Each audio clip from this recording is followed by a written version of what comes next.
Most commonly आपको जो याद होने चाहिए, anencephaly type, hydrocephalus, cleft lip, cleft palate type, इस टाइप के, ठीक है। फिर अल्कोहल अगर कोई यूज़ कर रहा है तो उसमें फीटल का अल्कोहल सिंड्रोम, जैसे मैंने आपको कहा था कि भाई ये अब आगे मैं पढ़ा चुकी हूँ ये चीज़ कि भाई मैक्सिलरी हाइपोप्लेजिया मीन, ये शुरू में इनिशियली थोड़ा सा बताया था, लेकिन अगर अल्कोहल में कोई फिटस मदर यूज़ कर रही है तो उसकी मैंने कहा था कि ब्रेन की डेवलपमेंट बिल्कुल सही नहीं होती, वेंट्रिकल जो है वो लेटरल वेंट्रिकल फ्यूज़ हो जाते हैं, सिंगल हो जाता है, और फेस की डेवलपमेंट भी सही नहीं होगी, मैक्सिलरी हाइपोमैक्सिला जो है वो स्मॉल साइज़ का होगा, हार्ट डिफेक्ट्स भी मिलेंगे, ठीक है। फिर विटामिन ए, इसीलिए इनिशियली 3 मंथ में कोई भी हम मल्टीविटामिन नहीं देते सिवाय फोलिक एसिड के, क्योंकि folic acid neural tube defect को रोकता है, ठीक है। तो विटामिन ए जो है वो हार्ट डिफेक्ट्स करता है, इस वजह से हम उसको कोई भी विटामिन नहीं देते कि थोड़ा सा भी उसमें विटामिन हुआ तो उसमें हार्ट डिफेक्ट्स आ सकते हैं, मेनली ये, ठीक है। फिर ईयर वगैरह का भी होता है, mandibular hypoplasia mean small size. अच्छा, उसके बाद आप लेड पे आओ, ग्रोथ रिटार्डेशन न्यूरोलॉजिकल डिसऑर्डर्स, ठीक है। ज़्यादातर लेड से क्या होता है, बेबी की ग्रोथ रिटार्डेशन होती है और नर्वस डिसऑर्डर्स होते हैं न्यूरोलॉजिकल, ठीक है। हार्मोन्स कौन कौन से हैं, अब इसमें मोस्ट जो कॉमनली है वो मैटरनल डायबिटीज़ एंड ओबेसिटी आपको याद होनी चाहिए। मैटरनल अगर मदर डायबिटिक है तो फीटस में क्या हो सकता है, heart defects, neural tube defects, most defect most commonly बहुत अहम है। और अगर मैटरनल ओबेसिटी है, मदर हैवी वेट है, तो क्या होगा, neural tube defects, heart defects and omphalocele का मतलब मैंने क्या बताया था कि फिजियोलॉजिकल अम्बिलिकल हर्निया वापस नहीं जाता, ठीक है। तो ये आपको एम थोड़ी सी लिस्ट के लिहाज से याद हो। अब आते हैं क्रोमोसोमल एबनॉर्मलिटीज, मैंने कहा था न्यूमेरिकल भी हैं और स्ट्रक्चरल भी हैं। न्यूमेरिकल में सबसे पहले आओ तो नॉर्मली जब हम देखते हैं diploid number mean 46 number of chromosome, haploid normally हम यूज करते हैं 23, euploid refers to any number of chromosomes in multiple of n, multiple number of DNA, उसको मल्टीपल करो, जैसे हैप्लॉयड है तो 23 और किए तो डिप्लॉयड हुआ, और 23 और ऐड किए तो ट्रिप्लॉयड हुआ। एन यूप्लॉयड में क्या है, इसमें एक नंबर बढ़ा या एक नंबर कम हुआ, any number of chromosome which is not euploid, मैंने 23 नहीं बनाएंगे, मोनोसोमी और ट्राइसोमी। ये definition 2 euploid and aneuploid आनी चाहिए, ये पूछते हैं। फिर न्यूमेरिकल क्रोमोसोमल एबनॉर्मलिटीज जो है दो वजह से हैं। देखो, एक नॉन डिस्जंक्शन हो रही है, तो non disjunction chromosome do not separate properly during the meiosis. कौन से, देखो मियोसिस में, मोस्टली कॉमनली को उसमें है ना, माइटोसिस में नहीं, मियोसिस, और बहुत कम होता है माइटोसिस में। Break down of the chromosome, the portion of the chromosome may be deleted और it may be duplicated, double हो सकता है, और में भी इन्वर्शन हो सकती है, ट्रांसलोकेशन एक जगह से दूसरी जगह लग गया। क्रोमोसोमल डिलीशन क्या है, अभी हो देखो मियोसिस, हर एक में मियोसिस ही लगा रहा है। Go through the when the cell go through the meiosis the portion of the chromosomes are lost, delete हो गया। इन्वर्जन में मुड़ गया और फ्लिप्ड, ये भी मियोसिस में, ठीक है। क्रोमोसोमल ट्रांसलोकेशन, एक जगह से दूसरी जगह लग गया। The chromosome stick together and switch, ठीक है, आपस में स्टिक हुआ, फिर दोनों इकट्ठे कहीं स्विच हो गए, ठीक है, ये भी मियोसिस में हुआ। द क्रोमोसोमल नॉन डिस्जंक्शन, ये भी मियोसिस के दौरान क्या हुआ, chromosomes don't separate correctly and either too many or not enough are passed on, हो सकता है वहाँ से ज़रूरी नहीं है कि पास हो, वहीं पे रहे, ठीक है। तो नॉन डिस्जंक्शन में अब देखो, ये हमें नॉर्मली यहाँ सेंटर से यूँ सेपरेट होना चाहिए, सीधा ऐसे, ठीक है। होगा क्या कि homologous chromosome do not separate properly. अब देखें, sister chromatid fails to separate during meiosis 2, अब इसमें जैसे यहाँ से नॉर्मल होनी चाहिए, तो ये नॉर्मल ऐसे सेल बनेगा, ठीक है। तो ये नॉर्मल पूरी इसी तरीके से एक प्रोसेस चला। और अगर सेपरेशन ये से हो कि इसके पास कम है, इसके पास ये अगर ठीक है, तो अब इसके पास सेल, इसके पास ये, अगर ये सेल फर्टिलाइजेशन के लिए गया तो फिर क्या होगा, मोनोसोमी, और अगर जिसके पास एक्स्ट्रा है then it results in the trisomy, ठीक। ये भी वही चीज़ दिखाई है इस डायग्राम में कि भी कैसे स्टेजेस में जो मैंने पीछे बताया है। तो फिर non gestation baby has wrong chromosome number trisomy, अगर ट्राइसोमी है, जैसे ये सेल आया है जिसके पास एक एक्स्ट्रा कॉपी है, और ये स्पर्म है, इसके पास नॉर्मल है, तो ये जब होगा तो जो रिजल्ट होगा वो जो बनेगा वो ट्राइसोमी वाला होगा। और इसी तरीके से अगर मोनोसोमी है, इसके पास देखो क्रोमोसोम कम है, फिर ये स्पर्म आया, तो इससे जो बनेगा वो क्या होगा, मोनोसोमी। ठीक है, ये अब हम आते हैं डाउन सिंड्रोम, जो कि 21 number of chromosome which is smallest chromosome but is most commonly affected. ये एज लिखी है कि अगर किसी की बर्थ बेबी की 30 इयर्स के अंडर हो रही है तो 1000 में एक बच्चे के चांसेस हैं कि वो डाउन सिंड्रोम का हो सकता है। लेकिन जैसे जैसे एज इंक्रीज हो रही है चांसेस बढ़ते जा रहे हैं। जैसे 46 ईयर की एज में आप देखो 20 में से एक बच्चा जो है वो डाउन सिंड्रोम का होगा। ऊपर ये रेशो थोड़ा कम है। ठीक है, तो एज जितनी ज़्यादा होगी उसमें ज़्यादा चांसेस होते हैं जो बेबी है वो डाउन सिंड्रोम बन सके। ठीक है, अच्छा ये वही लिखा हुआ है।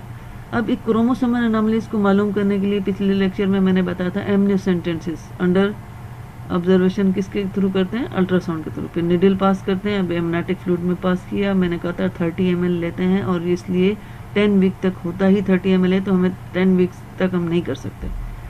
तो 10 वीक के बाद most commonly we can do this 14 to 15 weeks of the development, जिसमें एमनाटिक फ्लूइड बढ़ जाता है। फिर इस एमनाटिक फ्लूइड में फीटल की स्किन से जो सेल उतरते हैं उनको हम देखते हैं एनॉमलीज के लिहाज से। ठीक है, अच्छा फिर है एडवर्ड सिंड्रोम। ये भी ट्राइसोमी है लेकिन क्रोमोसोम नंबर कौन सा है, 18। ठीक है, इसमें मोस्ट कॉमनली तो चिल्ड्रन 30% डाई हो जाते हैं with in first month and only 10% जो है वो 1 ईयर तक सर्वाइव करते हैं, वरना उनकी डेथ हो जाती है ज़्यादातर। ठीक है, मेंटल रिटार्डेड होते हैं ये, इलोंगेटेड स्कल इनका इलोंगेटेड होता है, पेल्विस नैरो होता है, रॉकर बॉटम फीट होते हैं जिस तरह ये इस डायग्राम। ठीक है, ऐसे इलोंगेटेड ये सारा। ठीक है, रॉकर बॉटम। अच्छा फिर ट्राइसोमी 13 में अगर डिफेक्ट हो, trisomy mean number of chromosome increase है, 47 है, जिसका नाम क्या है सिंड्रोम का, पटाउ सिंड्रोम। ठीक है, इसमें 45% die within the first month, 90% by 6 month, मतलब ज़्यादातर तो, और अगर बर्थ हुई भी तो लेस देन 3 ईयर्स तक पहुंचते हैं, उसके बाद इनकी डेथ हो जाती है।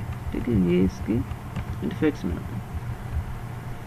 फिर सेक्स क्रोमोसोम एनॉमलीज। अब ये देखो यहाँ पे ये फीमेल का एग है जिसके पास क्या हुआ है कि ये इसके पास दोनों आ गए हैं और इसके पास एक भी क्रोमोसोम नहीं है। अगर ये स्पर्म आता है और ऐसे के साथ फर्टिलाइज करता है और स्पर्म कौन सा है जिसके पास एक्स है, मीन फीमेल बनेगी, तो एक एक्स्ट्रा एक्स हो गया ना, तो ये ट्रिपल सिंड्रोम है, फीमेल होगी। ठीक है, और अगर इसके साथ स्पर्म ने किया तो ये भी होगी तो फीमेल ही, क्योंकि ये एक्स ही आया है।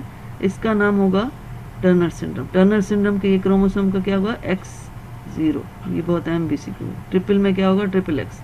तो एक एक्स ज़्यादा है तो फीचर्स भी फीमेल वाले उसमें ज़्यादा होंगे, एक्स्ट्रा होंगे। ठीक है, तो अगर Y स्पर्म आता है मीन बॉय बनना हुआ तो मेल XY तो XX तो 2 इसके पास थे, Y इसके पास आया तो मेल ये होगा मेल, और इसमें एक X ज़्यादा है तो इसके फीचर फीमेल जैसे होंगे, क्लाइनफेल्टर सिंड्रोम। ठीक है, O0 ये नॉन वायबल होता है ये ज़्यादातर तो इनका। ठीक है, तो ये मैंने इसमें बता भी दिया। अच्छा, क्लाइनफेल्टर सिंड्रोम जो है बहुत बहुत अहम है, ये मेल में होता है क्योंकि XXY है, ये आपको आना चाहिए, ये BCQ में आता है। इसमें एक एक्स्ट्रा X है जिसकी वजह से इसके स्ट्रक्चर मेल के फीमेल जैसे होंगे। Testis do not grow, infertile है। ठीक है, और usually taller than the average height से इसकी लंबी हाइट होगी।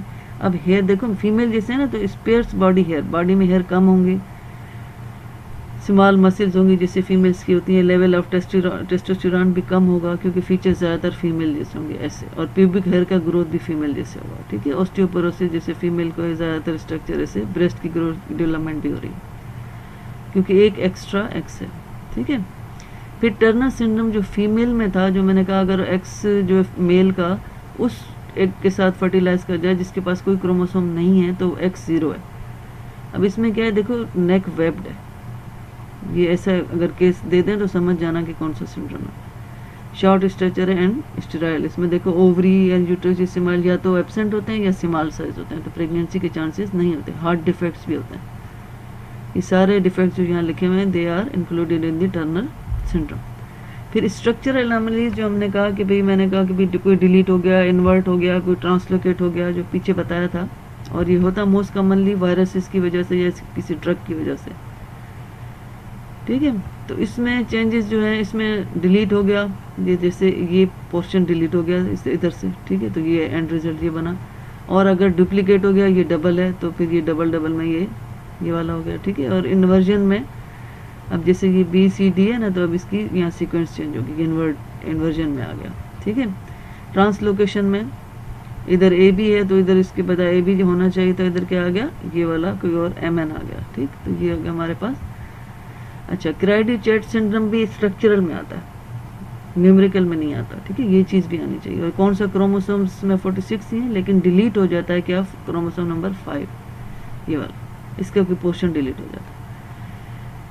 Any idea will tumour syndrome, ये क्या है, इसमें क्रोमोसोम्स 46 ही है, मेल और फीमेल दोनों में हो सकता है, और 11 नंबर क्रोमोसोम का पोर्शन डिलीट हो गया, ठीक है। तो ये स्ट्रक्चरल में आ जाता है।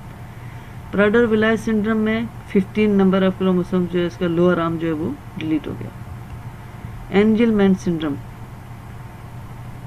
सीवियर मेंटल, SEVER, यहाँ पे E होना चाहिए, सीवियर मेंटल रिटार्डेशन होती है इनमें, इन एप्रोप्रिएट लाफ्टर, सही तरीके से नहीं कर सकते लाफिंग, ठीक है। Decrease pigmentation of the choroid और आइरस, आंख में जो है वो पेल ब्लू कलर की आइज होंगी, क्योंकि उसमें पिगमेंटेशन नहीं होगी आइरस की, तो कलर सही नहीं होगा।